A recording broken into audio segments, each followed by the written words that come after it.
This is the afternoon shift. It is Tuesday, December 9th, and you just heard there from Ian Leonard. The roads out in the Twin Cities and beyond in this great state of Minnesota, they are really bad. The temperatures are plummeting, and the inch totals are going nuts. The south side of the metro area, you just saw from Ian, between 1 and 3 inches, and then you get up to north of 94, and you're looking at potential double-digit inch totals. It's crazy out there, folks. We hope that you're safe and sound in your homes, and you're watching here on the afternoon shift. I'm Adam-llorens, and we are going to have Ian Leonard, and we have Ian Leonard right outside. You know what, Ian Leonard, get in here. Get in here and tell the people what's going on. You sound like you're losing your voice. You know what? It's because I'm just channeling my inner Ian Leonard and trying not to talk too much. You're gonna be talking all night about these snow totals, aren't you? You know what though? The great thing about this is what, and this is gonna sound really corny, but this is what we train for. Yeah. You know, for us, these are big epoch moments. These kind of storms that bring in a massive amount of snow in a very short period of time. Not everybody gets the massive amount of snow. Yeah. But the roads, just before I came in here, the roads are awful. Yeah. They are, I mentioned this on the air.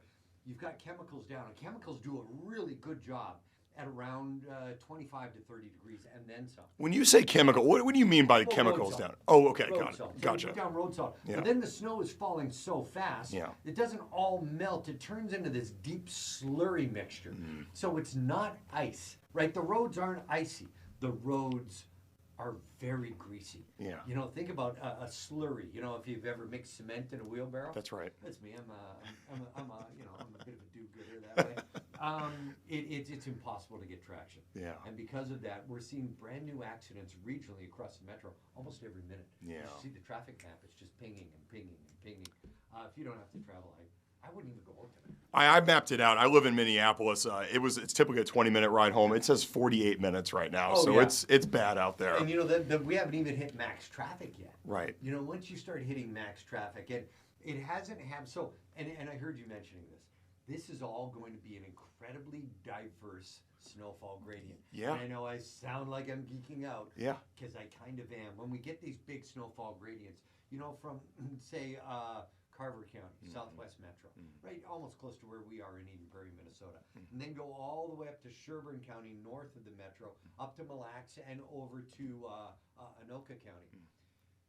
You'll see a snowfall total difference here as we head through tonight, probably in the neighborhood of about 8 to 10 inch differences.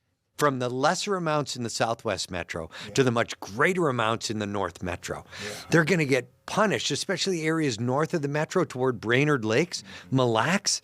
Some of those areas might see a foot of snow. Yeah, and all within, I think you said on the air, a 20-mile difference between the two. It's going to be incredible. The Clipper line, it's if you're kind of south of it, you're kind of cleared a little bit more, but north of it, you're in the. I was trying to give a meteorology lesson. When you think about going to college and you take a class called synoptic meteorology, which is it's all these big things. Yeah. It's basically how fronts and high pressure and low pressure systems interact. Yeah.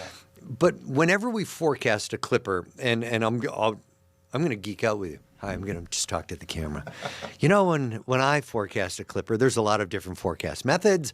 I like to use what's called the condensed Garcia or the Garcia method, which was actually created and conceived by a forecaster years ago in the Duluth National Weather Service office. And it really talks about finding the track of the low and locking that in, saying that's going to be the track. And then looking at the mixing ratio. How much ballpark here, how much moisture is available at a certain temperature that can be converted over from its current form to snow. So you find that, and then you find the upward vertical velocities of the air. You've got to have rising air for things to happen. You put all those three together, and that's where you end up with the overall forecast. If you go right down 94, and it's incredible when you look at the charts. I know I'm geeking out, but this low is going to go right down 94. It might miss it north and south by 5 or 10 miles, all the way into the metro. Synoptic says that areas to the north and east of that area of low pressure are where you'll find the heaviest snow. And that's exactly the way this is playing out. So if I sound like I'm geeking out, I am geeking out because, I'll just say this here. I'm a geek. You are. In a great way. I'm a part of a herd of geeks, and we all love it. And we love doing it, and we love being a part of it. Yes, absolutely. We have a question for you. I know you got to give your next report at the bottom of the hour here. We do have on Brenna Knapp. She's with AAA. Yeah. Would you like to sit in for this segment and talk to Brenna with me? Sure. She's phenomenal, and she's going to tell you everything I have been telling you. Yeah. The roads are not in great shape, and I think the number one message that we hear but we don't always listen to, if you don't have to go out tonight, don't. And if you can stay off the roads, then stay off the roads, because it gives those incredibly brave men and women of all of the plow operators across the state, even down to the smallest local community, it gives them a chance to get a handle on the roads. They're not dodging cars. They're not trying to find their way around traffic. It's called a speed plow for a reason. That's right. Because it can speed unless you're in the way. That's right. That's right. Let's bring in Brenna into this conversation. Brenna from AAA. I'm just going to keep eating, by the way. I'm eating my lunch. Perfect. Brenna, how are you? Thank you so much for bearing with us and your patience there. How's it going? Yeah, hello Ian, hello Adam. It was great to hear your spiel about the forecasting, and I'm here to geek out about safety tips, if that's okay with y'all. I love it. I love the safety part. I'm talking with my mouth full right now. What are some of the biggest safety tips that you got, Brenna, for people that are out on the roads right now here in the Twin Cities and beyond? Absolutely. Ian hit the nail on the head. If your trip is unnecessary, don't risk it, right? Stay off the roads. If you can be flexible and wait until conditions improve, till plows have gotten out there, that's going to be your best bet at staying safe, is staying at home. If you haven't yet, preparing your car, so keeping your gas with, at least a half full tank, replacing your wiper blades, make sure your brakes have been checked. Make sure all the lights are working properly, and then making sure your tires are inflated, because tire pressure drops when the temps do. So that's before you hit the road. And then we always recommend that you keep a car emergency kit. So having, a non-perishable snack, a couple of water bottles, extra pair of hat and gloves, a flashlight, even a blanket, all in your back seat. Preach, Brenna, preach. Preach. I love it. Yep. It's all me. I could take you out to my car right now, and I've got all that in there. But as you're saying that, I know, and there are people out there, no, they don't have that. They're like, that's fine. I have a heated garage at home. I'm going to wear my nice loafers and go out. And then something happens in your car, and you're wearing leather-soled loafers. It's like wearing skates. It's so easy to prepare. Take an old pair of boots. Throw them in the back of the car in like a little tiny satchel.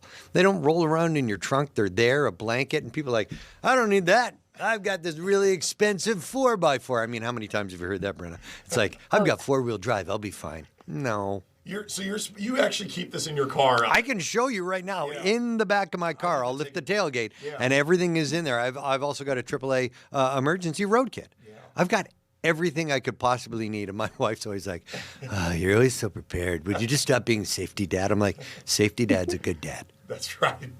Oh, absolutely. We're really proud over here, Ian. Thank you. Brenna, what do you do? Ian was saying there's already been accidents are being reported every minute now. What's the protocol if your car starts spinning out and maybe you do hit somebody or you hit something on the side of the road? What's the first thing that you should do? Yeah, absolutely. In the event that you do find yourself on the side of the road, stay in your vehicle, right? For visibility, to keep warm, keep your car running, and kind of, conserve energy of conserving fuel, but making sure that you're staying warm, giving an emergency responder a call, and then just staying put and staying calm is going to be the most important thing that you can do if you do find yourself on the side of the road. The in the car part is so huge. And Brittany, you know this, you look at the cameras and you see accidents, and the first thing you see, obviously there's an accident because the road conditions aren't good. Visibility is not good. And you see people step out of their car and kind of start walking around. You're like, no. Get back in the car. Make the phone calls. Get emergency services to you as soon as you can. But getting out of your car is it's a recipe for disaster. Absolutely. Yeah. And Brenna, what should you do? Like, let's say tonight you got your car parked outside. There's several inches coming. Like Ian said, if you're north of the metro, could be double-digit inch snow totals coming there. You get into your car tomorrow morning. It may not be working properly. What's the protocol there? Yeah, well, we've got our AAA roadside workers who will be on will be on deck this afternoon into the morning. So if you are able to make a call to have someone help, if you do find yourself, your car isn't able to start, make that call and then make alternate plans too. And again, as we know, things have gotten more flexible over the years. So if you can work from home to avoid some of the traffic or some of the snow that we'll likely experience into the morning, do that as well. I know all of us Minnesotans will be a little bit flexible over the coming days. I like stay at home. I wish I had a green screen at home. I'd never come to work. I'd work, but it just wouldn't be here. It'd be at home. But yeah, no, it's if you have the ability to not go, or like let's say you're downtown. And Brenna, you're downtown and you haven't started your commute. You want to get home. Look, you've missed your opportunity to beat the weather. You've missed your opportunity to beat the traffic. And I know nobody wants to hear this, but maybe stay and work a little later. Get some of that extra work done and get away from what's happening on the roads right now. Yeah. Absolutely. Yeah, they're really bad out there, Brenna. Listen, I know you talked about tips before about, just kind of driving through these temperatures and ice and snow and whatnot. One thing that I've always noticed, and I did not grow up really driving in winter weather, when you're making that turn, especially in the snow and the ice, you can kind of feel like you're almost surfing in a way in your car. What's that sensation, and how can you avoid sort of that feeling? Because I feel like that's where a lot of accidents and a lot of pileups kind of lead to. Yep, absolutely. So first of all, we start by saying drive slowly. Anything that you're going to do this afternoon, take it at a slower pace. Know you're going to probably be a little late. It will take some more time. But anything that you do at a lower speed is going to reduce your risk of a crash. If you're taking a turn, specifically like the question you mentioned, accelerating and decelerating really slowly, so not being super touchy on your brakes or your gas pedal, is going to help you avoid kind of spinning and turning like you had mentioned going onto a turn. So anything and everything, just take it at a slower pace. I used to tell my daughters when I was teaching them to drive, yes, I'm that guy. Remember, I'm safety dad. I would say this isn't about seeing a green light and starting to run. It's about starting very slow walk and looking around and seeing what everything is like. And then if it's going well, you can start to walk faster. You can walk faster than that. And eventually, if everything is fine, then you can start to run. But that's it. Brenna's got it exactly. It's about a very slow movement on the gas and letting the car take itself forward, not forcing it. Yeah. And even the most experienced of Minnesota drivers, hearing somebody like you and Brenna say that, that really goes a long way. I'm a very inexperienced winter weather driver, and so just hearing you all saying to take it slow is very soothing and reinforcing. Brenna, where can people learn more about AAA, and if they don't have AAA, where can they sign up to be included in the membership?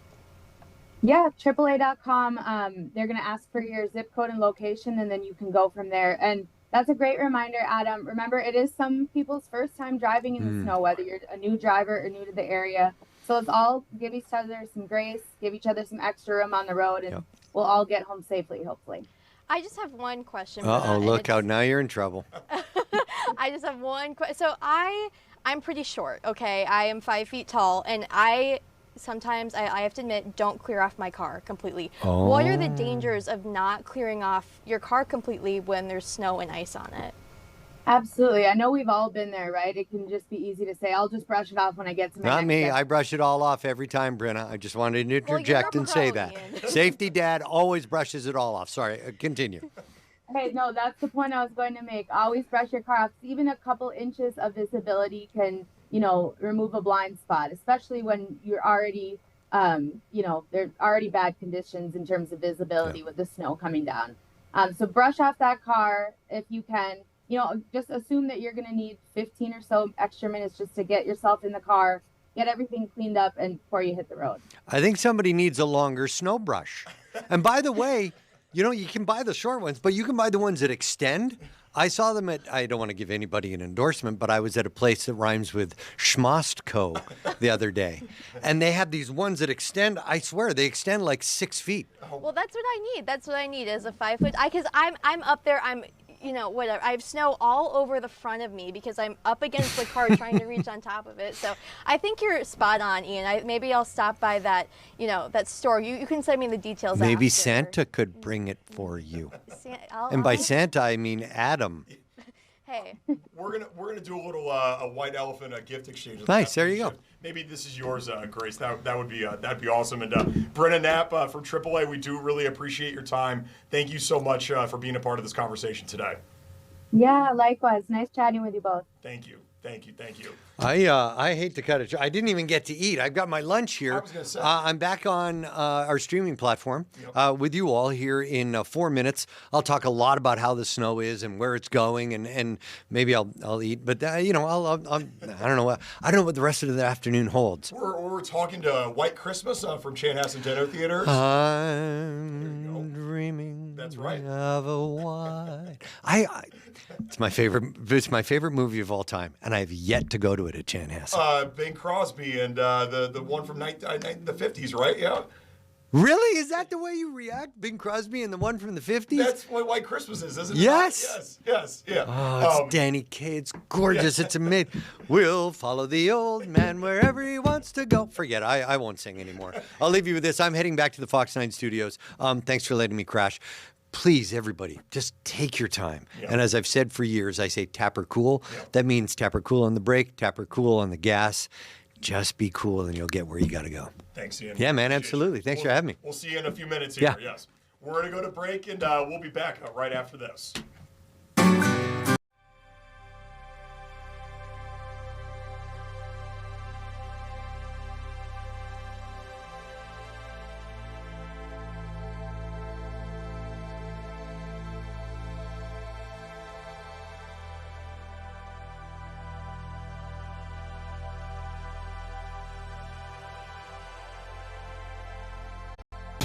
Hi, everybody. Fox 9 Chief Meteorologist Ian Leonard with you here in the Fox 9 Weather Center, the comfy or heated confines of the Fox 9 Weather Center, joining the afternoon shift here at the top and bottom of every hour because this is a live look from our tower camera in Eden Prairie. Okay, that's 394 as it makes the bend through Eden Prairie. This is the direction all the way to Bloomington.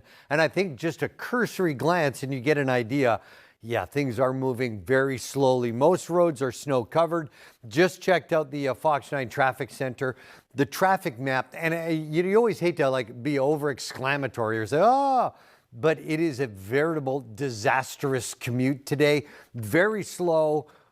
With so many accidents, so many spinouts, so many in ditches. Jennifer McDermott's in the weather sent me with today, and she just keeps clicking on the pictures going, oh my, look at that. Oh, look at that. Look at, and I look over and I go, oh, because we're both kind of like, oh, you got to slow down. And if you don't have to travel today, please just stay where you are and give the plows times to at least get a handle on the snow as it continues. Heavy at times. 27 degrees right now, a dew point at 25. We're 92% relative humidity.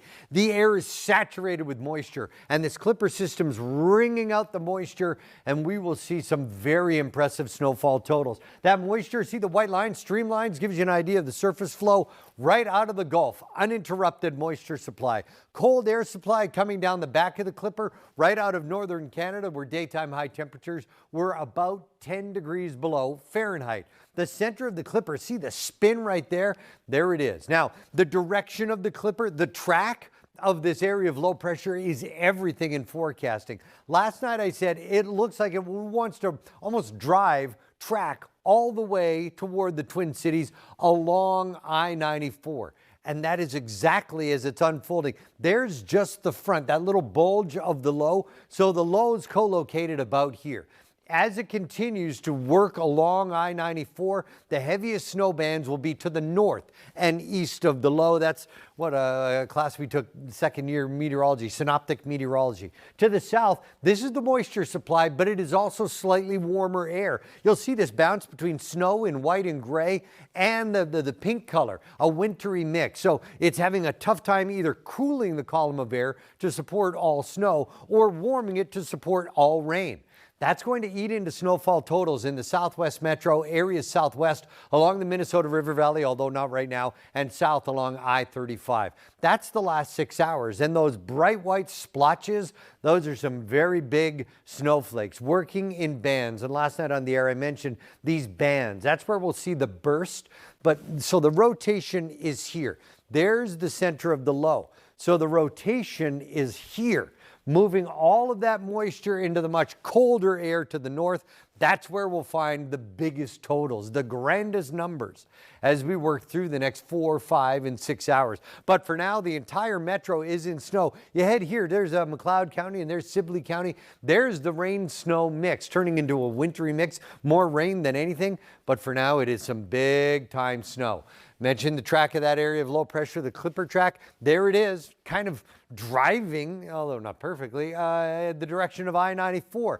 To the north, winter storm warning. That's where we'll find totals at 6 to 10 plus inches. To the south, winter weather advisory. Totals 2 to 4 inches of wet, sloppy, heavy snow. And it divides the metro exactly in half. Back outside to 394. A windy rain snow event tonight with a massive regional snow gradient. Let's talk about that gradient. Remember, we're using I-94 here as our track. Heaviest snow all in purple. See how it kind of bisects its way northwest to southeast across the metro? Once you get into areas like Eden Prairie or down toward the airport or sliding down toward Burnsville, then to say Jordan and Peter along the Minnesota River Valley, that's where you start to end up with much lesser totals. 2 to 4 inches here, the possibility of 6 to 10 inches here, northeast metro and areas north.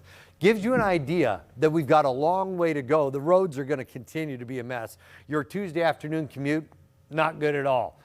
But there is hope.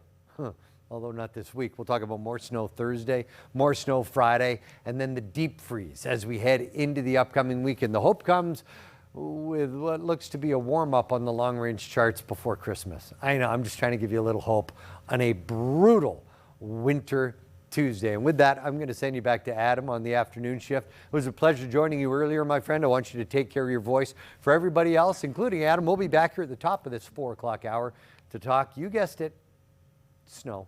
Oh, yeah.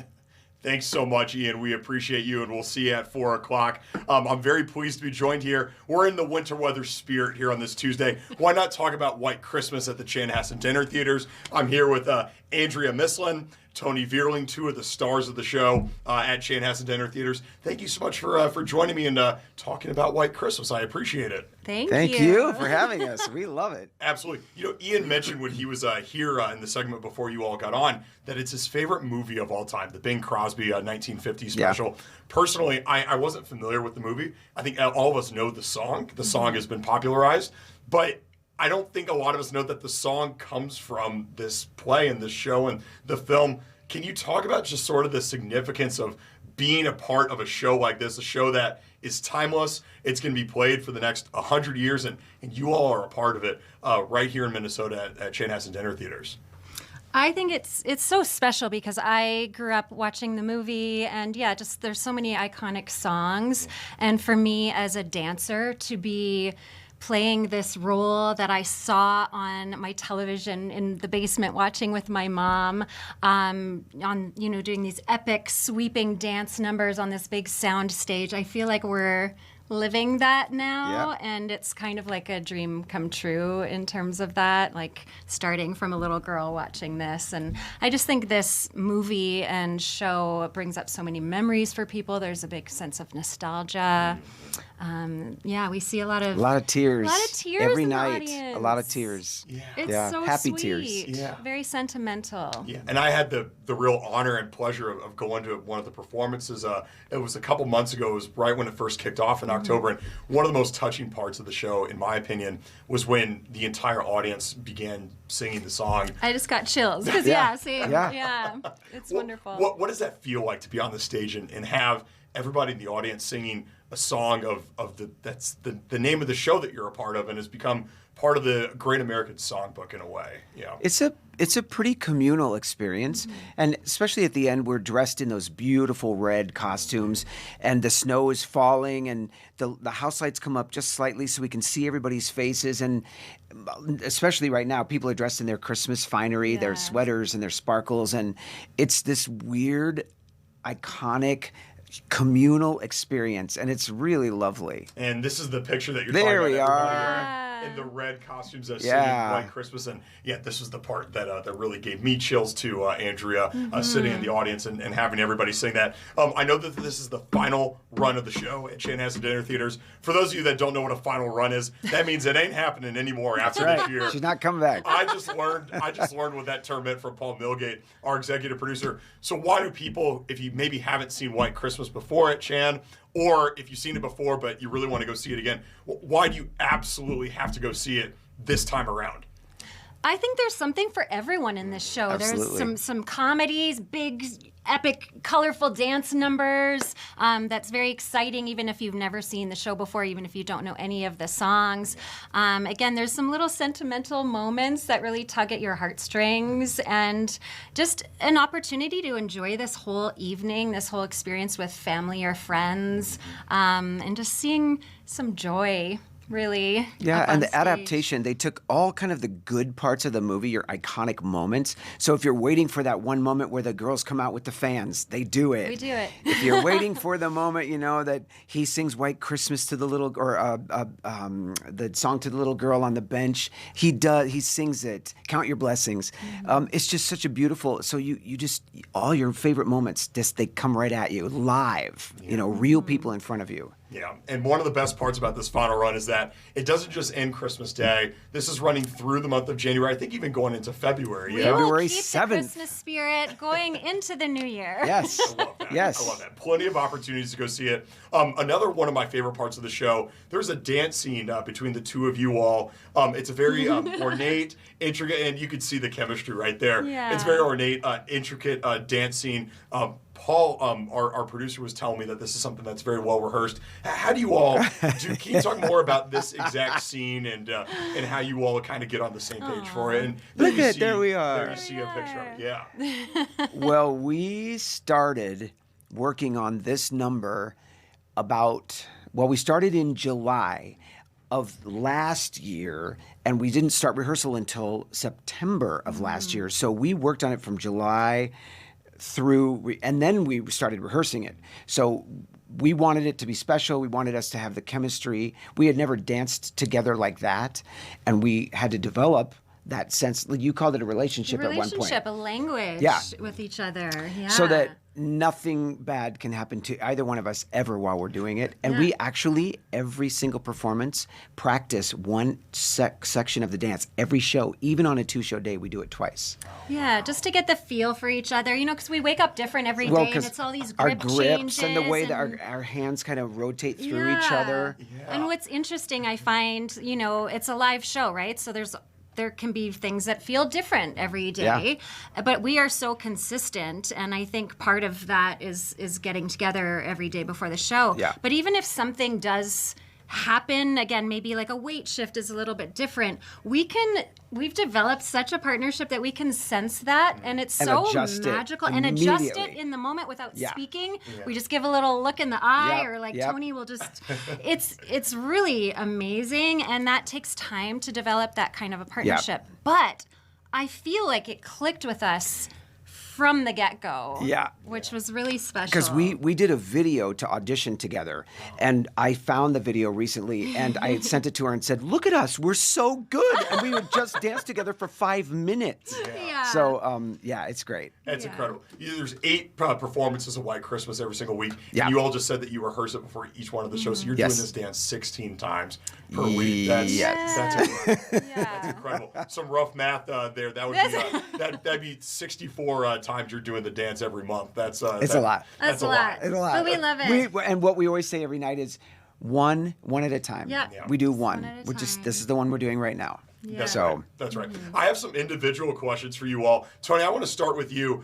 Michael Gruber, yes? This is your husband. Yes. He's also in the show, another lead role. What's it like working alongside your husband in White Christmas? And I think we have a photo of you and Michael on the stage. In our army gear. Look, there we are. Oh, yeah, that's a better Yes. The picture of masculinity. You said it, not me. It's great. So again, relationship-wise, we trust each other so much, and we can read each other very well. So that part of it is fantastic. We do have different working styles. He's much more cerebral than I am. I'm much more visceral and more like, let's just get on our feet and do it. And he's like, let's think about it. Let's talk about it. So our preparation is different, but once we get to the theater, it's great. Yeah. I trust him implicitly, so it's fantastic to know that he's right there. And did you meet him at Chanhassen? I did. Awesome. In 2007, they brought him in. He was a big Broadway. He'd 10 Broadway shows, and they brought him in to do Easter Parade. It was a world premiere, and that's how we met. That's awesome. Yeah. I also read that you've done upwards of 50 shows at Chanhassen Dinner. I think you remember your first? Or, yeah, my first was a chorus line in 1986. Wow. And it's how I got my equity card, my union card. So 40 years. This January will be 40 years. Incredible. Yeah. A true Chanhassen Dinner Theater's legend. They call me a Yay. Chanosaur. A Chanhassen. I like that. I like that a lot. Yeah. Andrea, you used to work with Celine Dion. I did. Can you talk about what it was like working with Miss Dion and sort of your career with her? It was incredible. Yeah, I auditioned in New York for this show that we didn't really know what it was going to be about. I thought it was a very short-term gig in New York, actually, and it turns out ended up being this 5-year run in Las Vegas. And it was incredible. She's the most wonderful boss, but just human being. And there were 50 of us dancers, and most of us stayed for the whole run because it was just the best job ever. And we were artistically challenged and developed a life and a community in Las Vegas. And then I went on to work with Cirque du Soleil there as well. And so it was a wonderful chapter of my life. All these dancing opportunities you had. Paul told me you are by trade really a ballerina dancer. I mean, like a true one. What's it like incorporating that, but also having to be able to sing and act and perform as a part of the show too? I was lucky. My parents supported whatever I wanted to do. They put me in dance when I was 3, and then I basically never looked back. I was like, yes. And there was never one day even that I was like, Mom, I don't want to go to dance, And then I started voice lessons also in the 5th grade around there, and just kept going with that. And I had a foundation of jazz and tap from age 3 as well. So then when I went on to train more classically as a ballerina, I had that foundation already to pull from in my adult life. Yeah. And I think versatility is kind of my motto. Keeps you working. Yeah, and just continuing to grow and learn myself and developing, even now as, an aging actress too, developing different skills and how I can use my instrument, my body and my voice, and acting differently than I had 10 years ago, 20 years ago, and it's really thrilling for me. Yeah, learning how to evolve is so important, I think, for anybody in any industry, especially, I'm sure, acting-wise. It's a very important thing. And listen, while you have to maybe evolve as professionals, the best part about White Christmas is that it's pretty much been the exact same show throughout the course of its run. It's so special at Chanhassen Dinner Theaters compared to going to see it in a more traditional Broadway stage. What makes the Chanhassen Dinner Theaters experience so exceptional? Because it's not just the show; it's when you walk in, you kind of feel it, and it's the meal and all that. Can you talk about the whole experience? Well, the show takes place in Vermont in a lodge, and the theater feels like a lodge. You walk in, there's that huge stone fireplace, and the beam ceilings and the flagstone floors, and it's just so cozy. And then you sit down, and the wait staff is so friendly. And they talk the show up, and they talk about the actors, and they talk about, give you all the choices for your dinner, and it's a menu. It's not a buffet; it's a full menu, and you're having your cocktails and your desserts and your appetizers, and then you stay at your table, and the show starts, and it's like something out of the past. Yes, and it's one of the very few that's still left in the United States. Yes, so it's really special. And I had a woman come up to me during White Christmas. She was in her 40s. Her family had been coming since she was 8 years old. And that was their once a year. They came on Thanksgiving to the Chanhassen. And she had seen me in many shows. But she now was bringing her children. Yeah. So families passed this tradition down to bring them to see shows there. I saw this family as well right before, or it was the night before Thanksgiving. And they said, we have been coming here the night before Thanksgiving for the past 30 years. That's incredible. And you can just tell it's a big celebration for them. Yeah. And they all get dressed up Yeah. and they're all taking pictures in front of the tree. And it was wonderful to speak with them and hear about that tradition. That's amazing. You all have a favorite thing on the Chanhassen Dinner Theater's menu? Any highlights that you all really like? Well, I mean, I haven't had it in a long time, but the chicken Chanhassen is, That's it's a the hollandaise favorite. sauce. It's the hollandaise sauce. It's my favorite. But they do a good sirloin. Yeah, okay. The steak is good. Yes. Yeah. Steak's really good. Their Yeah. pasta is really good too. They have a macro bowl now, You're which is healthy. really You're nice. super healthy. Yeah, yeah, Absolutely. It's something for everyone. Something for everyone. The whole Chanhassen Dinner Theater's experience is exceptional.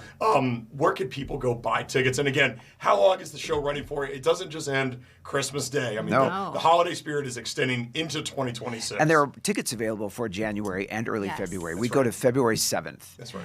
So if they go to chanhassendt.com or they can, what is it? It's on Facebook. They're on Instagram. And it's all chanhassendinnertheaters.com or chanhassendt.com. Awesome. Yeah. Awesome. You can call the box office too. Call the box All- office. all the They've stuff. got a Yes. fantastic. Everyone's so friendly when Yeah, they very you chat with helpful. them. No doubt. Yeah. No doubt. All the staff at Chanhassen Dinner Theaters has all been exceptional. They become a good friend of the afternoon shift, and I'm so pleased that you all stopped by today, and you all have become friends of the afternoon shifts as well. Oh, Like I said, I got to see the show back in October and went into it completely blind. Didn't know anything about the plot line, didn't know anything about the storyline. Knew the song White Christmas, sure, but didn't know anything about any of the characters or anything. I was blown away, folks. It was that good. And you walk away from it really in the Christmas spirit and feeling a certain sense of nostalgia. I think like you all said, it really kind of tugs at the heartstrings, and can't recommend it enough. So go see it, everybody. Andrea Mislin, Tony Vierling of Chanhassen Dinner Theaters, White Christmas. We really appreciate your time. Thanks so much for joining us. Thank you. Thank you. We're going to have much more to come from the afternoon shift right after this.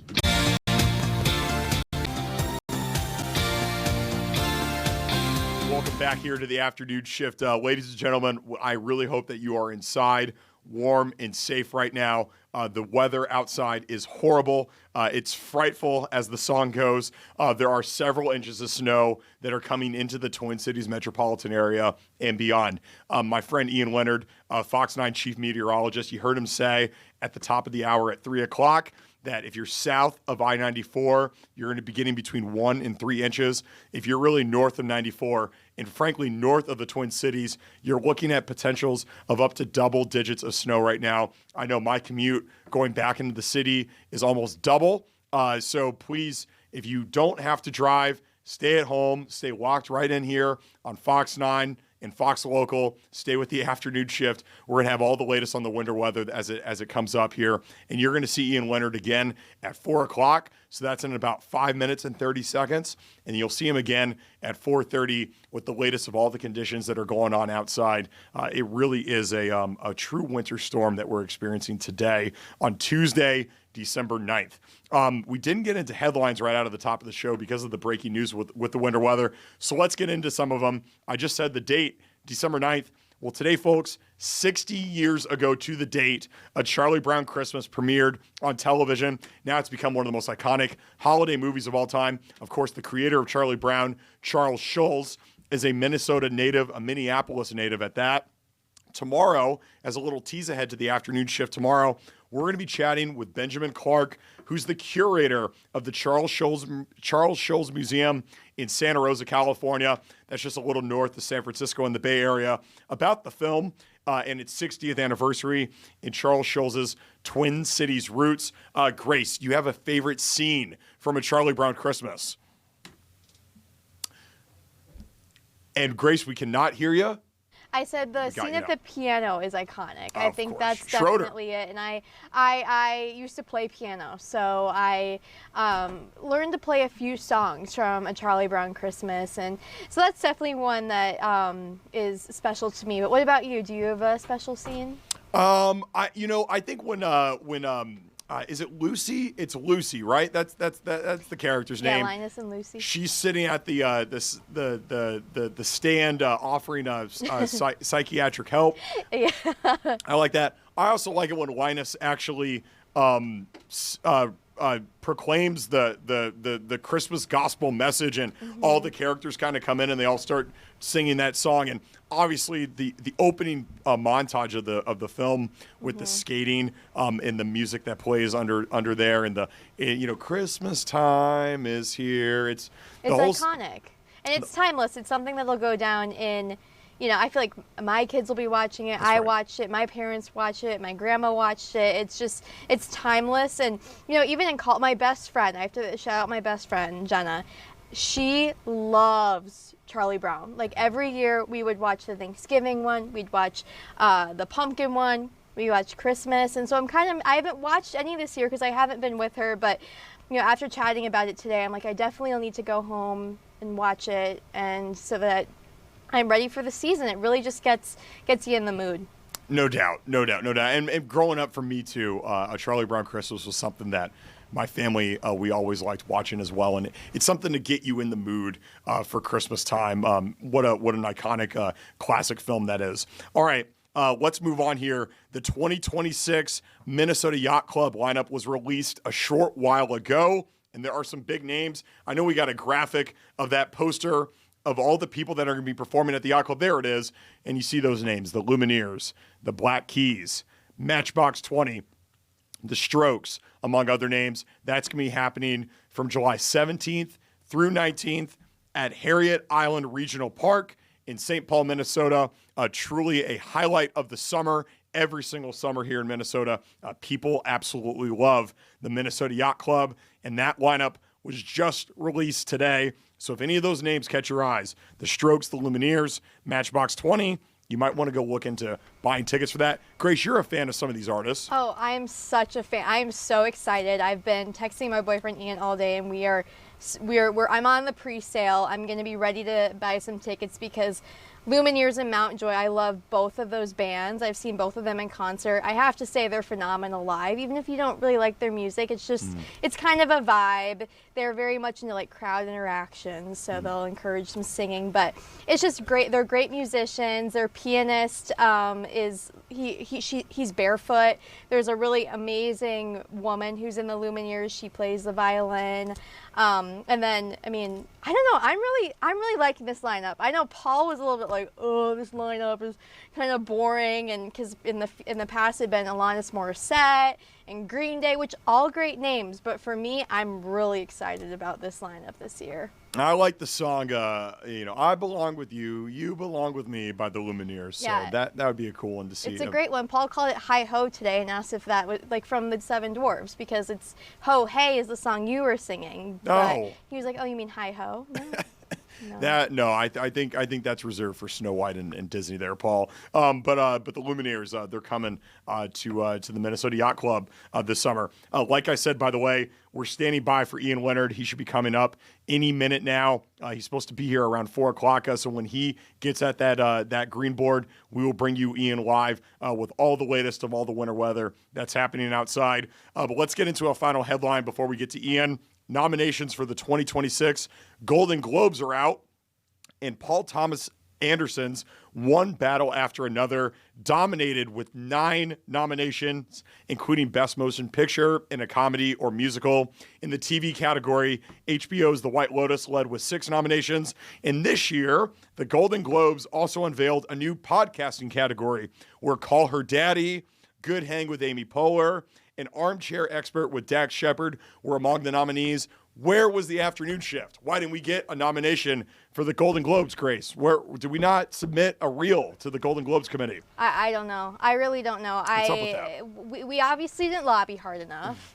I'm not sure. Next year's our year, though. I think we got to watch this year, figure out what the nominations have, and kind of cater our show towards that, because I don't know what's up with it. I definitely think that next year will be our year, though. Yeah, Call Her Daddy's got nothing on the afternoon shift, in my opinion. Nothing. I mean, Kamala Harris, We got Mayor we had Carter. Mayor Carter. Yeah. We got Mayor Carter. Yeah. We got Mayor Carter. That's good enough for the afternoon shift. We are standing by for Ian Leonard. Like I said here at throughout the show today, and Ian has been saying it too. This is a bad winter weather day here in Minnesota. Here comes Ian right now. By the way, can we just, and I don't mean to interrupt you, Ian. Sorry, Adam. I'm all flummoxed here because Grace just said that her boyfriend's name is Ian. Do you have any idea how many Ians there are? Like none.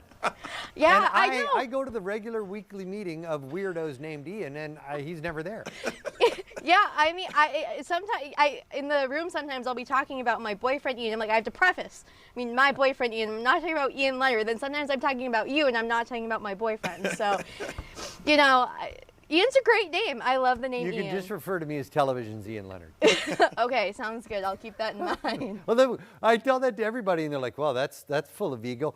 But it's from 25 years ago. I was on the air in Iowa, and I was calling a friend, weird flex, he used to be on Saturday Night Live, and his son, who was about 10, said, can I tell my dad who's calling? And I said, yeah, you can tell him Ian Leonard's calling. And he held the phone out, and he didn't cover it like most kids, and he said, Dad, it's Television's Ian Leonard, and that's where that came from.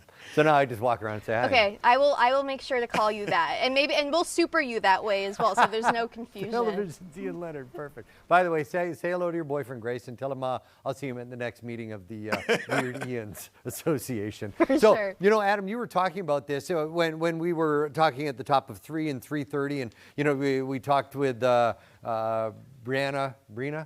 from AAA. Here's your eye on the world, if you will.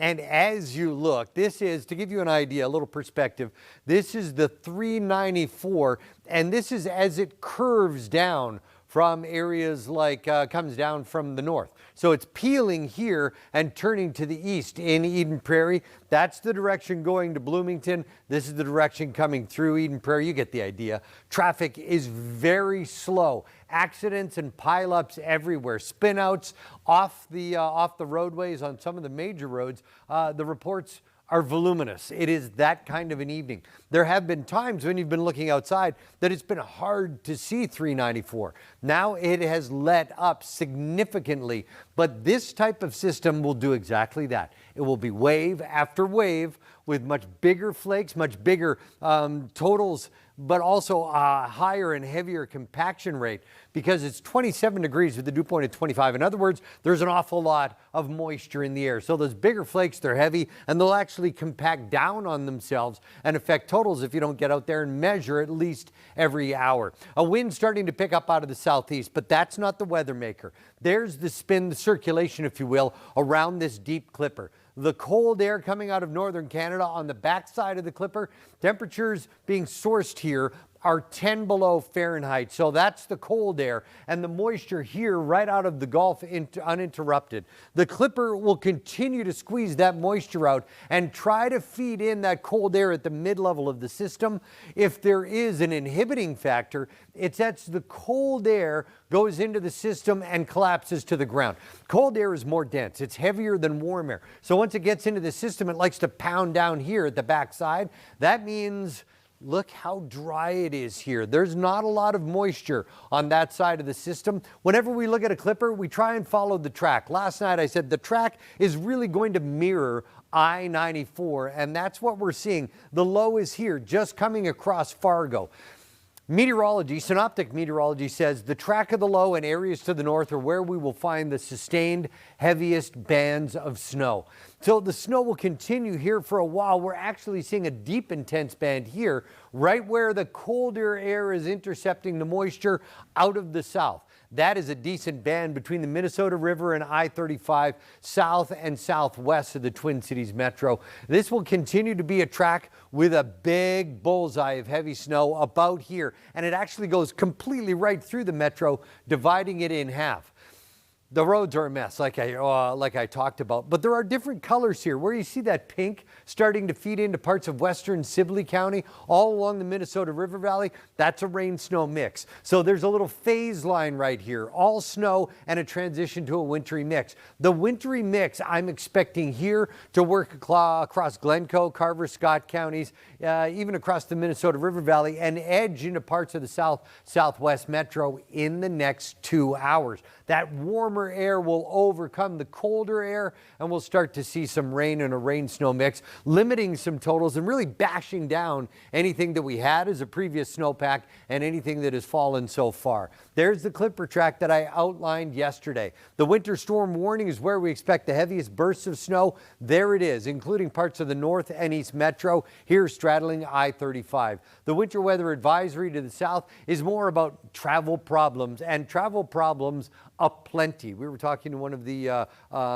state officials, and they said, look, this is the kind of snowstorm that if you get into trouble, if you go off the road, if you're in the ditch, it's going to be almost impossible for us to get out to you. So please limit your outstate travel. Again, this is 394. Notice it is really starting to log jam up. This is an interstate, 6 lanes, and it is barely moving right now. So the chemicals went down, the road salt went down. And then we started with the snow falling on top. It starts to melt some of that snow, but then more snow falls, and it turns into a bit of a slurry. That slurry is almost impossible to grip. Now, we're not talking ice. We're not cold enough right now to support ice. That happens overnight and into tomorrow morning. What we have shaping up here is a windy rain snow event tonight. Snow in gray and white, wintry mix in pink, and all rain in yellow and blue. As the system rolls down 35, watch as it rotates in with some of the warmer air on the southern side. That edges into the metro, cuts down some of the totals. The snow stays in place and continues to fall in that line north of the metro in the winter storm warning. There will be the possibility of some double-digit snowfall reports north of the metro, with flurries continuing overnight. These are nuisance flurries. It's kind of like you've already shoveled the snow, and then you look out, you're like, great. It's snowing again. The nuisance snow is back, and that lingers overnight all the way into tomorrow morning. Now, let's talk about potential totals. And it's important that we say this. Look, it is a moisture-rich clipper. There are going to be pockets, bursts, if you will, of higher snow outside of where the winter storm warning is.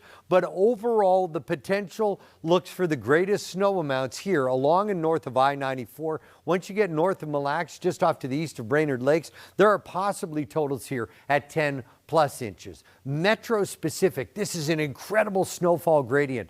1 to 3 down into Sibley County, 2 to 4 for the South Metro. Once you get across the downtowns of Minneapolis and St. Paul here, off to the north and the east, that's where we could see totals of 8 to 12 inches. So an incredible snowfall gradient that is going to occur here in anywhere between 20 and 30 miles. It is going to be that kind of a night.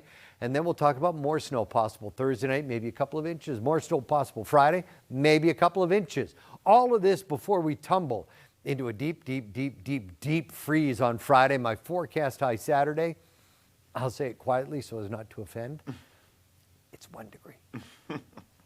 That's my forecast high on Saturday. Our average is 30 degrees. There is a chance we slide back toward averages as we head toward Christmas, but in the meantime and in between time, it is all about winter doing what winter likes to do.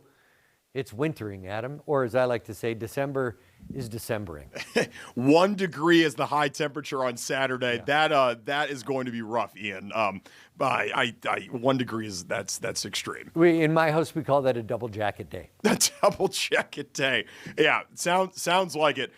We appreciate all of these insights here. My for what it's worth, my commute to home has already doubled from the time that I talked to you earlier today. So that's just a testament to how bad the roads are and how really messed up. Wow, somebody gets to listen to a book on tape all the way home and probably finish it with how long your commute's going to end up being. Listen, it goes without saying, Adam, if you don't have to be on the roads, if there's a way you can avoid going out, just stay home. Watch right. Fox 9. I'm going to continue to track this all night with meteorologist Jennifer McDermott.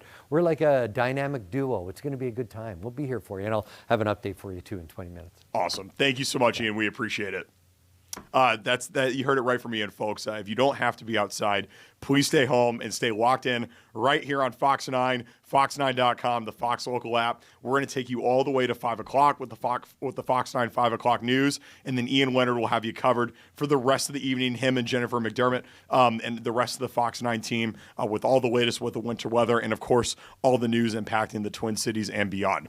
All right, we're going to go to commercial break, and when we come back, we are going to profile this organization called Tuba Christmas. It's exactly what it sounds like. It's tuba players coming together to play traditional Christmas songs. Wild concept, beautiful renditions that they offer. We are going to be talking to one of the representatives coming up next. Don't go anywhere. Welcome back to the afternoon shift. Tuba Christmas. It's an annual holiday music event where large groups of tuba and other brass players come together to perform Christmas carols. It sounds like an awesome concept. And joining us now is Chris Quaid, a coordinator for Tuba Christmas. Chris, welcome to the afternoon shift. How are you, sir? Thank you. I'm very well. Happy to be here. Awesome. We're happy to have you here. Chris, what are the origins of Tuba Christmas? Like, what led to this idea of tuba players and other brass players coming together to play these Christmas songs? It was the brainchild of a rather unique man. Harvey Phillips was the best tuba player of the time in the 1950s and 60s, and he envisioned a concert where the tubas got to take center stage, where they got to play the melody, where they were featured. And so he went to New York City with the idea of having an all-tuba concert on the stage at Rockefeller Center. And although they were admittedly a bit hesitant, he convinced them. That was the first concert. It was in 1974, and it's been 52 years of Tuba Christmas concerts. I love it. I love it. And you were talking about this tubas taking center stage. I know for a lot of people, they think of the tubas as sort of a more of a background sort of instrument. If you're watching a marching band for a college football game or whatever, the tubas are not the front and center piece of the band. They're kind of more or less kind of in the back. It's kind of a bit of a forgotten instrument, if you will. Why is it so important to give the tuba players some visibility, and how is Tuba Christmas kind of breaking some of those tuba stereotypes, if you will? Well, what you say is absolutely true, and I hearken back to Harvey Phillips again. He made it his life's work to bring the tuba out of the darkness, as it were. And he, as a matter of fact, he was the first tuba player to give a solo recital at Carnegie Hall. And for our younger tuba players, this is an opportunity for them to understand that their instrument is not less than, that their instrument is one that is appreciated, that sounds wonderful, that can play the most beautiful melodies, that can blend with any other instrument, and this allows them to achieve such growth and amazing potential on their instrument. Yeah, Chris, do you have your tuba handy yourself right now? My tuba lives in the garage right now because this is the brass season, and I'm off doing many gigs for the Christmas concerts. Fair enough. Fair enough. It's the brass season. How could I forget that? Hey, but Chris, if you are a tuba player and you do have your tuba handy, can anybody just join this concert? I know that there's going to be 6 Tuba Christmas concerts coming to Minnesota, and folks, you could go to TubaChristmas.com to learn more about them. If you are a tuba player, can you just bring your instrument and join the group? That's the beauty of the Tuba Christmas concept. That's the genius. These concerts have no set ensemble. Anyone with a tuba or euphonium can show up on the day of the concert. They register, they do one rehearsal, and they're part of the show. And we have teachers and students, amateurs, professionals. We have all ages from 10 to 90 participating in these events. And I'm glad that there are so many in your area. There are 372 locations all around the country and around the world where people can participate in Tuba Christmas. That's awesome. That's awesome. And I would love to go see it sometime. And like I said, TubaChristmas.com has all, you see the graphic right there, folks. You can find all the locations, specifically where they're coming here to the state of Minnesota. What should an attendee, if they're not planning on playing the tuba, expect from the performance? And is it free just to show up and watch Tuba Christmas? It is free. We like the concerts to be free. We want people to come expecting to celebrate the Christmas season. Expect to sing and sing loudly. And, you will be given the words and the tubas will play. We do every single carol twice, one time with just the tubas, the second time the audience gets to sing. You should dress up in your reds and your greens, and the tubas will also dress up, and they'll put lights on their instruments and scarves that wrap around, and it's come expecting a great time. That's awesome. What would you say is the best Christmas song that a tuba player can perform? We just had on some of the actors from White Christmas, the play that's happening here in the Twin Cities area at Chanhassen Dinner Theaters. That one comes to mind as probably a good song on the tubas. Are there any more that you say are kind of the go-tos? Well, we have a group of carols that we've been playing out of the same book since 1974, but one carol was put into the book about 25 years ago, and it has become our favorite. I don't think your listeners and your viewers are going to know this, but it's a wonderful Christmas carol titled Santa Wants a Tuba for Christmas. Oh, how about that? So, Santa wants a tuba for Christmas. All I want for Christmas is to go see Tuba Christmas. Again, Chris, can you tell the people where they could go to learn more about the event and the locations that are coming to Minnesota? Right. TubaChristmas.com is your go-to. There you can simply put in your location and you will be able to see any Tuba Christmas near you. For those that want to play, there will be details about how to get there, where to park, what to bring. You'll have phone numbers in case you need to contact the conductors or coordinators, and everything's right there. We also have a Facebook presence, and we're happy to answer any questions that come our way. Awesome stuff, Chris. Thank you so much. Chris Quaid from Tuba Christmas. Chris, we appreciate your time. It was a pleasure to be here. Thank you so much. Thanks. We are going to welcome in Pierre Noujaim, Fox 9 sports reporter and anchor. After this commercial break, he was at the Timberwolves game last night. You probably saw him on the court there. Anthony Edwards was behind him. We're going to get a recap of that game, look ahead to the Vikings Sunday night football game in Dallas this week as well. So Pierre Noujaim coming up right after this commercial break. Don't go anywhere. Welcome back to the afternoon shift. As promised, at the bottom of the hour at 4:30, we're going to bring in Ian Leonard back into this conversation to talk about the winter weather that's happening outside right now. But first, before we get to Ian, we have in studio with us Pierre Noujaim, Fox 9 sports reporter and anchor. Pierre, thanks so much for your second straight day here on the afternoon shift. Yeah, that's got to be a record, I think, for me. 2 straight appearances on this show. It's great to be here. We can make it 3 tomorrow if you want. Hey, am I working tomorrow? Let me check my schedule. I might not be working tomorrow. Let me double check on that. But if I am, I'll be gladly back in the saddle. Perfect. Our people will get with your people. That'll work out. Yeah, for sure, 100%. Last night you were at Target Center. The Timberwolves, they were riding a 5-game win streak. Dropped last night's contest of the Suns, 108-105 defeat.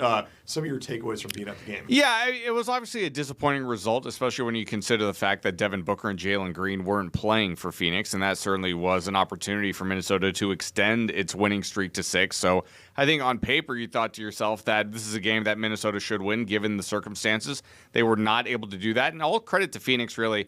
When we were watching, a couple of media members and myself, when we were watching the Suns play, we're like, man, this team plays hard. This team plays with a lot of effort. This team plays smart basketball, and they did it without their stars on the team and found a way to get it done on the road, which is never easy. So kudos to Phoenix, but I think really the main takeaway from yesterday's result for Minnesota is sometimes, even though I know this is not an answer that fans love to hear, but sometimes it is simplistic enough to be like, hey, it's a miss or make league. Basketball's a miss or make game. And last night, when you look at Naz Reid, Dante DiVincenzo, and Jaden McDaniels, they shot a combined, 4 of 20. 31. If you include Mike Conley in it as well, you're at 4-31. And it was 2 of 24 from 3 if you include Mike Conley in it too. So, I mean, right there, even though Ant went off for 40, right there, you're not going to win games like that. And, of course, Rudy Gobert gets tossed midway through the third quarter. I thought it was the correct call. Rudy's got to watch himself the rest of the season now because of the flagrant fouls he's already accumulated. The next one, if I'm not mistaken, I believe the next one will lead to a suspension. That's right. A 1-game suspension. So Rudy's going to have to kind of watch himself from this point out. It's a little early to be racking up these many flagrant fouls. So it's one of those games on a December night. Missed a lot of shots, but I thought Phoenix out-hustled Minnesota last night in the effort department. Even though Minnesota they had, I believe, this almost the same. I think Phoenix had 14 offensive rebounds. Minnesota had 13 offensive rebounds. So, of course, the second chance effort was there. But I thought Phoenix played really hard last night, and they were the team I thought was deserving of the win, really.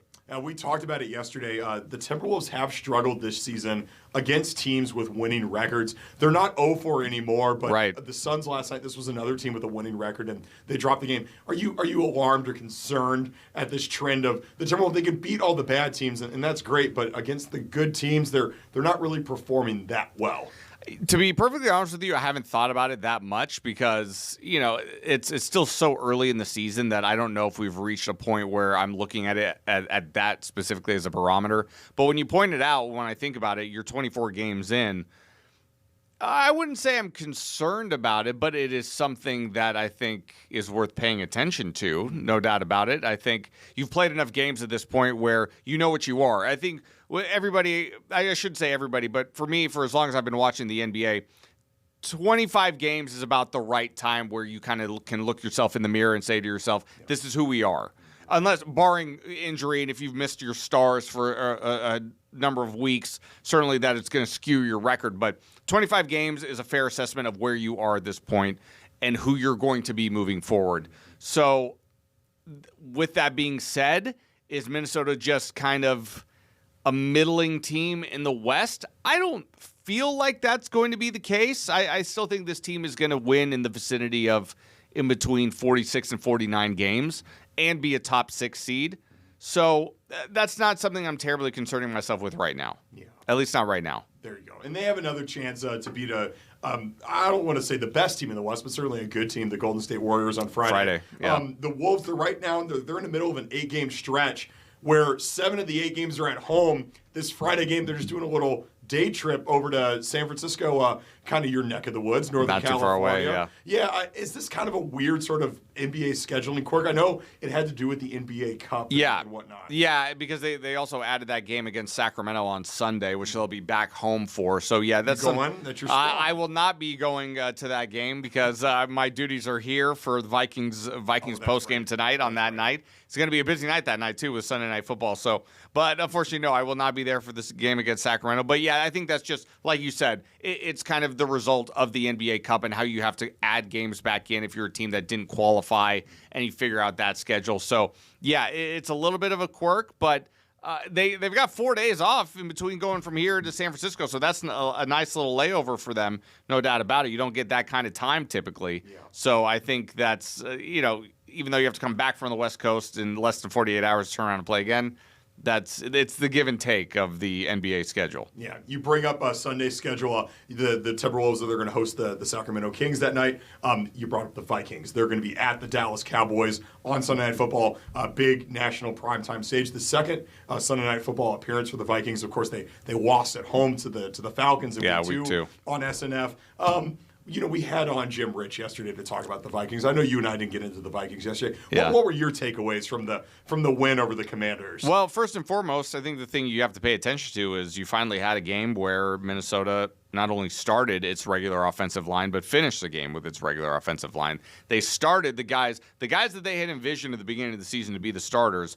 We've only seen them start a game once. That was a couple of weeks ago at Green Bay. They didn't finish the game as a complete unit. Christian Darrisaw, Donovan Jackson left the game with injury, and that game did not return. So this is the first game. We are in week, 14? Yep. Where the Vikings had started and finished the game with their regular offensive line. I mean, think about that. Yeah. That really, that I don't care how good your quarterback is. I don't care how talented your wide receivers and your running backs are. If you don't have a healthy offensive line, I don't care what team it is, you're going to struggle to win in this league. And I think that certainly has played a role in where the Vikings are right now. But that is a step in the right direction, and it coincided with them having one of their best games on the ground, second highest total in terms of rushing production this season. And, of course, that coincides with J.J. McCarthy having his best game of the season. And even though he was sacked 4 times, I don't think it's any coincidence that the fact that this offensive line unit started and finished the game, you know, it's no coincidence that this team had its best performance on offense in weeks. Weeks. Yeah. They've been that bad. So that's really my main takeaway from what I saw the other day. Yeah, the offense performing better. Justin Jefferson, though, this has become a very interesting point. His last 2 games, this is not a made-up stat, everybody. 4 receptions, 15 yards for Justin Jefferson. And I know we're standing by for Ian Leonard, who could come up any minute now. Sure. That it's 4:30, but quickly, I suppose, on Justin Jefferson, you think he's happy right now? I mean, they got the win. Well, I certainly, and that's really the most important thing. You know, when it comes to Justin Jefferson, he is all about business, and business means winning. Winning is what he cares about the most. And he was all smiles after the game, met with reporters after the game, after he did not do that against Seattle the week prior. But he's all about winning, and you can't argue with winning. Even though he only had 2 catches for 11 yards of the game, they still won the game. That's what's most important. And the offense looked competent, better than competent, really. And that's a step in the right direction. So I'm not terribly concerned about Justin's mood per se. Just as long as he's going out there, running routes hard, saying the right things after the game, which is what he is doing, that's all I care about. Yeah. The Vikings' next 4 games, 2 of them are going to be big national window games. You got this Sunday night, and then you got Christmas Day at home against the Lions. Some big games coming up, and not totally out of playoff contention yet. You and I were big odds guys, 250 to 1 right now to make the playoffs. That's a long shot, but that's not a long shot I'd be willing to gamble on, if I'm being perfectly honest. Totally fair. Yeah. Pierre, you want to stick around with us? Sure. We're going to go to Ian here. There's Ian right there. What's going on, Ian? Well, first of all, Pierre loves the weather. I mean, he lives for the weather, so of course he wants to stay. Yeah, of course. Of course, I'm only here for you, as I normally am every night. And that's why I've pledged my eternal, undying love to you and Adam, Pierre. Look, what a guy. The only way you can sum up what's going on this afternoon is that at this point, the roads are a complete mess. And that's not going to get better anytime soon as the snow continues to pile up. And when we talk about piles, there will be parts of the metro that get kind of an eye-popping number, while other parts, and primarily here the west-southwest metro, don't get eye-popping numbers, but roads will be as equally bad. There's a live look outside. Now, that'll give you a pretty good idea of what we're talking about. This is Southwest Metro. This is the tower camera from the Twin Cities Broadcast Operations Center here in the Southwest Metro. That's 394. That's 6 lanes worth of interstate traffic that ain't moving too terribly fast. And that's the story for the rest of this commute and evening. 28 degrees. You're saying to yourself, hold on. The last time we checked in, the temperature was 27. The temperatures will continue to go up here for at least the next 3 hours, probably a degree an hour. So we're starting for parts of the metro to lean heavily into tracking away from snow and watching a transition over into a bit of a wintry mess, a wintry mix, a little rain and snow mixed together. My wife just texted me from the Southwest Metro and said, so when are we expecting that? And I said, as we head towards 6 p.m., I'd start to look for that in the Southwest Metro. Now, big picture view. Cold air, Arctic air out of northern Canada, warm, humid air out of the Gulf, one big melting and mixing pot around the circulation. Look at the circulation there. That is our Clipper system. And yesterday I talked about the track, the overall track, and I said, look, this thing's going to wobble 2 or 3 times, but the overall track works here right along 94. Areas to the north and east of 94 will end up with the highest totals because that's where it stays all snow for the next 5 or 6 hours. Once we start to phase change the snow over to rain and a wintry mix, areas south and west of the metro, 2 things happen. That starts to quite simply eradicate the snowpack we already had. The end of November, early December, we picked up 10.3 inches so far for the metro. So that snowpack starts to get wasted away, and what has already fallen will also get compacted and turn into slush and a real wintry mess. So the snow is working here across the metro. There you see these bands of bright white. Those are the biggest hydrometeors, the biggest snowflakes. They give you the bigger totals if they stay in place. They're also very heavy. So we end up with something we call the compaction rate, where the snow actually starts to compact down on itself. I know what you're saying. You're saying the coral color, or is that seafoam? I don't even know. It's some kind of orangey pink. That area right there is the rain-snow line. Look how close that is to the metro. From the metro, we're talking one county, and we're into the rain-snow. This is going to advance off to the northeast, about a county an hour. So as I said to my wife, right now we're about 25 to 5 central. I said to my wife about 6 p.m. into the South Metro, and that is going to make havoc with the snow that has already fallen on the streets. As that edges in here to the back of the system, look here along the Minnesota River Valley and out to the west, there's nothing. This is what we call the dry slot. So the center of the rotation of the low is about here. This is the colder, drier air coming into the back of the system. It comes into the mid-levels and then gets shunted down here to the surface. It is very heavy. It is very dense. So that cold air is going to sit and stay. If there is a factor that needs to be talked about tonight, it is the strong northwest winds on the back of that low that will take winds at 20 to 40 miles per hour out of the northwest. If it's possible, I mean, this is some very heavy snow. If it's possible, whips the snow off the ground and we end up with very limited visibilities, something that could happen later tonight. It's what we call a ground blizzard. Now, let's talk about the watches and warnings. Winter weather warning, a winter storm warning here in purple includes the north and east metro. That's why I expect the heaviest totals through the overnight winter weather advisory to the south. You notice that track is exactly where we've got the winter storm warning in the lesser amounts with the winter weather advisory. It kind of bisects right through the Twin Cities metro. There you go, back outside. A windy rain snow event tonight. A massive regional snow gradient.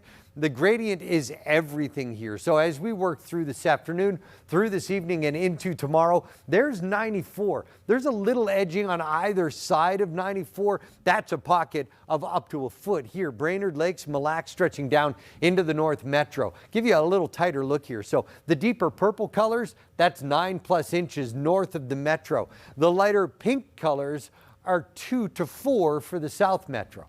So a massive snowfall gradient for everybody. Now, on the other side of this, of course, we go much colder overnight. Temperatures drop down to about 20. What is wet is going to be frozen, and then the temperatures drop further still. Teens as we look into Thursday and Friday. High temperatures in the low to mid-teens. Another chance of snow Thursday night, a couple of inches. Another chance of snow Friday night, a couple of inches for the weekend. Forget about it.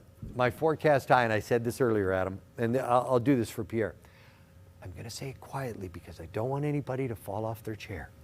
My forecast high for Saturday is 1. 1 degree. Perhaps talk amongst yourselves. I quit.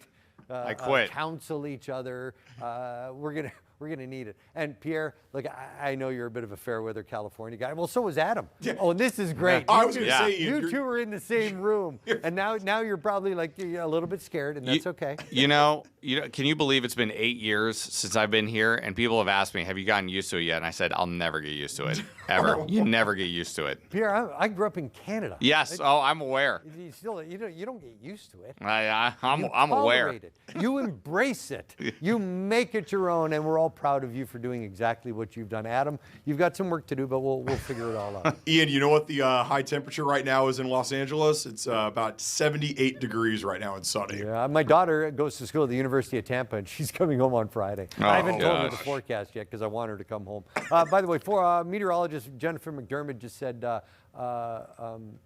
Pierre, what's the Dolphins' record? And I'll leave you with that. We'll have the latest for you on the Fox 9 News at 5. Then we go 3 hours straight, 5 to 8 p.m. Regional updates here every half hour from 8 to 8:30. And then we're back on with the Fox 9 News from 9 to 10:30. We've got you covered everywhere, coming and going as it's snowing to beat the band. Like I said, if you don't have to go out tonight, Tapper cool. No. Keep it chill. Yeah. Keep have it a chill. good one, my friend. Thanks, Ian. Haven't the Dolphins won 5 straight games or 4 straight games? 4 straight. But the funny thing is that, that rip coming from Jennifer McDermott, she's a Chiefs fan. Yeah, so they just got beat. Oh, by the way, they have the same exact record. Right. The Chiefs and the Dolphins. So isn't that interesting? Yeah. Isn't that interesting? Both are probably going to miss the playoffs. Yeah. Oh, so yeah. It's like, Well, I think the Chiefs still might have a chance, but Miami is absolutely missing the playoffs. There's no question about it. Yeah. Even despite winning 4 in a row. No question about it. Slow starts in the NFL. They will definitely get you. And I think that just to kind of dovetail our Vikings conversation, that's what really kind of got them this year. They just really never kind of got into a groove, and that's what leads to them having playoff odds at this point of 250 to 1. Injuries obviously play a role, and I know that's not an excuse, but they do matter. It's context of how your season went. You know, you had your offensive line that was decimated by injury at the beginning. You lose your starting quarterback in week 2, and you go without him for 4 weeks, and then you play the Carson Wentz game for 5 weeks, and try as he might, Carson Wentz gave it his best effort, but it just wasn't enough. And this offense was just never able to establish any type of rhythm, chemistry, consistency. That is what has been missing from this team because, you know, this Vikings defense has been terrific all season long, particularly in the last 2 weeks. So they've only allowed one offensive touchdown in the last 2 weeks. And the only reason why they allowed that offensive touchdown was an interception was thrown in Seattle on your own 38, and they had a short field to get to the end zone. So when you really think about it, Minnesota's defense over the last week has been one of the best, if not the best unit in the National Football League. And that's tough because for as good as Minnesota's defense has played, you want to be able to supplement that with some competent offensive play, but we hadn't seen that before Sunday against Washington. We just hadn't seen it. That's right. That's right. We're looking ahead to the Vikings-Dallas game this upcoming Sunday night. Is there any Fox 9 pregame coverage of that? I know it's not on this network. Yeah, we will be on with Vikings Game Day Live in the morning at 9 o'clock, I believe, and or is it 10? No, it's 10 o'clock. My mistake. 10 o'clock. I should know that, but it's 10 o'clock. I'm on the night show, not the morning show, so forgive me on that one. But then Vikings post-game tonight, immediately following the game, will be on at 10:35 on Fox 9. So once that game is over, just flip the channel right over to us. Myself, Jim, Pete Bursich will be joining us from Dallas. So it'll be a good show. Vikings post-game tonight. Awesome. Hey, before I let you go, yeah. We were just talking about California and the city of Los Angeles. Rocco Baldelli, the former Twins manager, just came out today. He's joining the front office of the back-to-back World Series champions, Los Angeles Dodgers. What do you make of this move for Rocco? Yeah, I'm a little surprised by it, only because I thought Rocco maybe might sit out a year and just enjoy time with the family and then get back into perhaps the managerial role. Following maybe a year away, if he's he's still young, he still has plenty of opportunity to manage. But to join as a member of the front office, that part I was a little surprised by that. I can't lie. But all the power to Rocco. Like you just saw Ian's forecast, he gets to get out of Minnesota and be in sunny Southern California and not have to deal with this weather. That's right. But I think Rocco will be a manager again one day if he wants to be. Mm-hmm. Sometimes when you go up to the front office and you even though that is a stressful job too, sometimes when you don't have to be the manager, you don't have to press those buttons every single day. Sometimes you don't miss it. Mm-hmm. So if he so chooses, I think Rocco will be a manager again one day in the big leagues. There you go. Yeah. There you go. And I'm happy for Rocco that we're gonna miss him around here for sure. No doubt. Pierre, from one California to another, I appreciate you being here. Great to be with you, especially in this winter weather. We do appreciate it. And you, pardon me, you're all on the Fox 9 News today as well. Yeah, you'll see me in about 30 minutes or so on Fox 9 at 5. We also got to talk Vikings at 6 o'clock as well, so I'll be around for another couple hours for sure. Awesome. Thank you, Pierre. Thanks, Adam. We appreciate it, man. Thanks. All right. We're going to have more to come from the afternoon shift right after this. Don't go anywhere. Welcome back here to the afternoon shift. It is 4:45. In about 15 minutes, we will be bringing you the Fox 9 News at 5 o'clock with all the latest on the winter weather that's going on right now. One of our colleagues all day, the show that precedes us from noon to 2, their senior producer, Amber Milner, is currently on her way home right now and is offering us a live shot of that commute home. Grace, it does not look pretty there right now, huh? Oh, I've been watching this shot for a little bit, and Amber is driving very carefully, to her credit, but it just looks terrible out there. I believe she might be on 169. Oh. I mean, you can see it is the slush on the roads. I'm going to take this in full so people can really see everything that's going on. Mm-hmm. But it looks like everyone's driving very slow. And like I said, I believe this is 169 or around there. Yeah, it's nasty. It's nasty. The snow, it doesn't even look, I can't even tell. It doesn't look like the snow's coming down too hard right now, but I think by the time we're out the door in, 30 minutes or so, we'll see if the plows are out. But as of right now, it's looking pretty gross out there. Absolutely.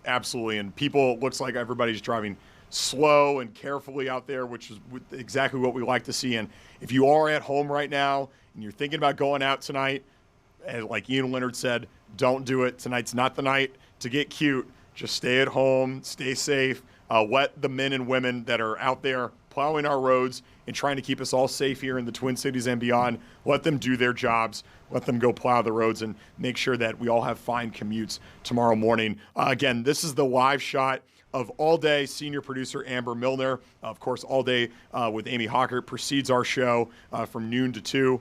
You can also watch it on Fox 9 on actual television as well. And that's her shot as she's commuting home right now. We really appreciate Amber for offering us up this shot, and it looks like things are moving steadily there. Grace, you have a much better idea about roads here in Minnesota. What road did you think that was? What freeway? I believe it was 169. Or Yeah. yeah, it looks like that's correct. She's passing Excelsior Boulevard. I saw passing the United Healthcare building. So, around in the western part of the Twin Cities Metro. But yeah, it's looking gnarly out there. And thank you, Amber, for pulling this up. Drive safely, get home safe. No doubt. And we'll be facing those roads in a little bit. I do want to pull up another shot. Okay. This is I-494. Yep. I'm not exactly sure eastbound that you're looking at I-494 eastbound. I mean, it is bumper to bumper Parking lot traffic. It is nasty. Even the side that's clear, everyone's going really slow, as everyone should be. And I mean, trying to get on the interstate, it looks terrible. I mean, this is going to be quite the drive home. Do you go via I-494? I don't. I think I'm 62 to 35W. I think Okay. that's the commute that I have. But I know 494 can be a beast, even when the weather is perfectly fine. You throw in some wintry mix and a couple inches of snow like we're seeing today, and it could get much more complex and complicated, like you're seeing there in the live shot of 494 eastbound right now. So things are nasty out there, folks. And like I said, here at Fox 9, we're going to have all the latest with all the winter weather, all the things that are happening across the Twin Cities and beyond as it pertains to the weather and the roads and the forecast and whatnot. Just stay locked in right here for all of that. And speaking of that, earlier today, we had Ian Leonard here in studio after he did one of a hit at the green board inside the main studio. And Ian and I talked to Brenna Knapp from AAA Minnesota, all about winter weather tips, driving, making sure that you're staying safe in your car. We're going to replay that conversation right now. Let's take a look at that again. That's right. Right. Let's bring in Brenna into this conversation. Brenna from AAA. I'm just going to keep eating, by the way. I'm eating my lunch. Perfect. Brenna, how are you? Thank you so much for bearing with us and your patience there. How's it going? Yeah, hello Ian, hello Adam. It was great to hear your spiel about the forecasting, and I'm here to geek out about safety tips, if that's okay with y'all. I love it. I love the safety part. I'm talking with my mouth full right now. What are some of the biggest safety tips that you got, Brenna, for people that are out on the roads right now here in the Twin Cities and beyond? Absolutely. Ian hit the nail on the head. If your trip is unnecessary, don't risk it, right? Stay off the roads. If you can be flexible and wait until conditions improve, till plows have gotten out there, that's going to be your best bet at staying safe, is staying at home. If you haven't yet, preparing your car, so keeping your gas with, at least a half full tank, replacing your wiper blades, make sure your brakes have been checked. Make sure all the lights are working properly, and then making sure your tires are inflated, because tire pressure drops when the temps do. So that's before you hit the road. And then we always recommend that you keep a car emergency kit.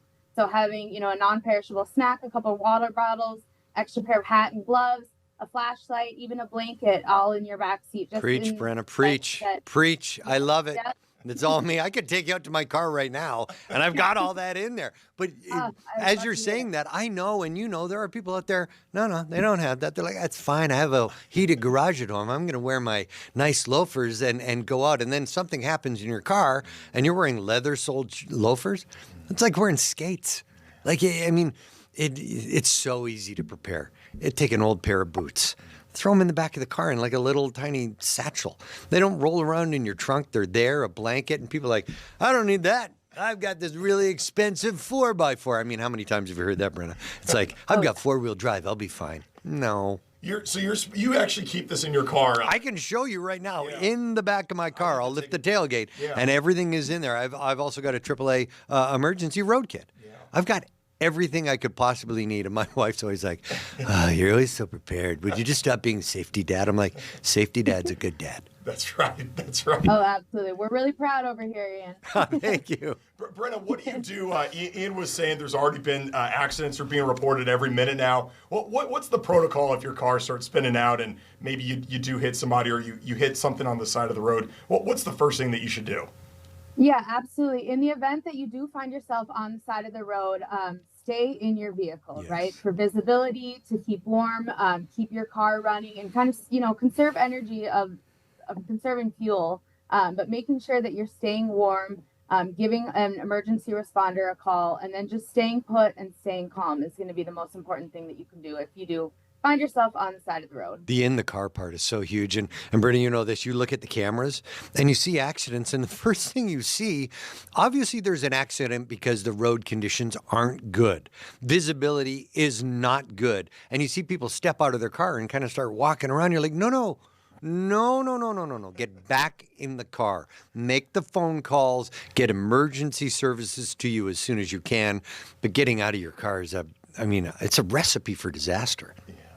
Absolutely. Yeah. And Brenna, what should you do? Like, let's say tonight you got your car parked outside. There's several inches coming. Like Ian said, if you're north of the metro, could be double-digit inch snow totals coming there.